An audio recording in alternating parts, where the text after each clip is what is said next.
Mason, the writer, has either the best friend or the worst best friend in the world. I'm still trying to figure out about Chaz. So tell me about Chaz. Well, Chaz actually is a composite of a few different friends of mine, closer than any other character.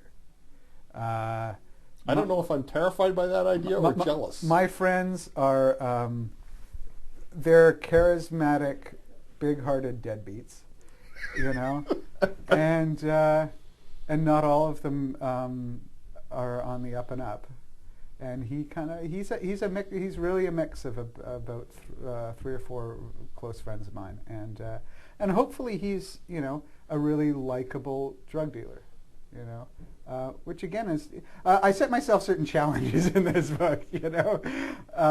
If it was to make dislikable people likable, you succeeded. Yeah. Okay. Thank you very much. That was one of the challenges. The other was to write a character who was completely had no redeeming qualities whatsoever, which was Seth Handyman, and one who I, as the author, couldn't empathize with, and I didn't expect any reader to either. And that was a real challenge, to write a character who you can't empathize with. And the other challenges I set myself were I tried to make what I hoped would be a funny book become very scary, and that was the transition I wanted in tone in the book. So. Yeah, there were times I was laughing and terrified, and then terrified and laughing, and then terrified and laughing, and then laughing because I was terrified. You kind of took me everywhere. Good. I'm glad. No, really, my intention with that was I wanted the first third to be more funny than anything, and the last third to be very scary. And my hope was that the middle third would be a bit of both.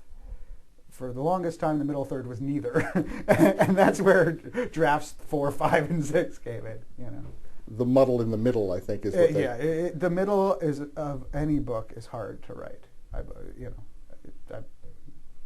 think any author would agree with that. You know, but. I got to really like Willie. Oh, good. Mason's sort of girlfriend. I guess love interest. If there's a love interest in the book, that's it. Yeah. And she's in a wheelchair and has a particular form of paralysis that either you made up or is one of the most unfortunate things I've ever heard of. It's a horrible. I'm not that any form of paralysis is a lot of fun. It's very nice, but no, she's hemiplegic, which is a rare but 100% real form of paralysis, whereby one half of the body, as in left or right, not top or bottom, the either left or the right side of the body will lose all feeling, 100% feeling. So the nerves don't work, but you can still move it. And the other half of the body, you do not have the ability to move, but still has 100% feeling. And it's a strange sort of physical hell, I assume, to be trapped in. Do you worry about now being that urban grit guy and that you're going to get stuck with that? I know exactly what you mean. I'm not as worried, like, definitely, because I work as a freelancer as well. But I haven't done it the past couple of years because I've been trying to finish this damn novel. But I did for many years, and I'm just getting back into it. And definitely, if an editor calls me with a story, it's going to be a gritty, urban, dark. I just finished one on human trafficking for the Globe. The one I did before for Toronto Life was on, gangs around the GTA, things like that. So the stuff I'm going to get called to do, it'll probably be like that for quite a while, and I can choose to do them or not. But then it's my responsibility as a freelancer to be pitching different kinds of stories if I want to do different kinds of stories. And it'll be up to me to write a different kind of a book if I want to write a different kind of book. Anne Collins, who's my editor/publisher here at Random House, I know if I came to her with an idea that was genuinely a good idea and was not dark, urban, gritty, she wouldn't say, no, this is not your beat.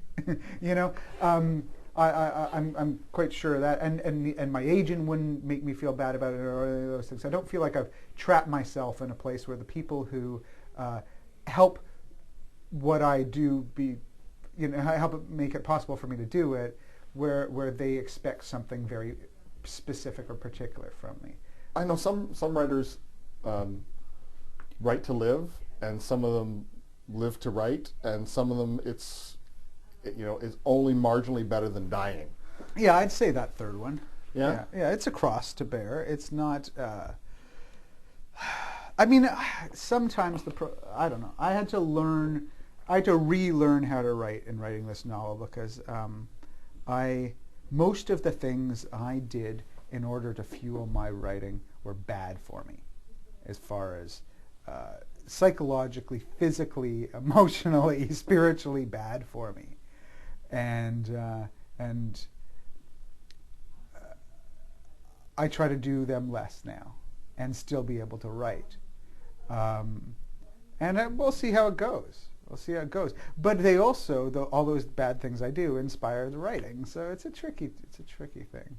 The book is Ghosted. It's first novel from Shaughnessy Bishop-Stall, and Ghosted is published by Random House of Canada.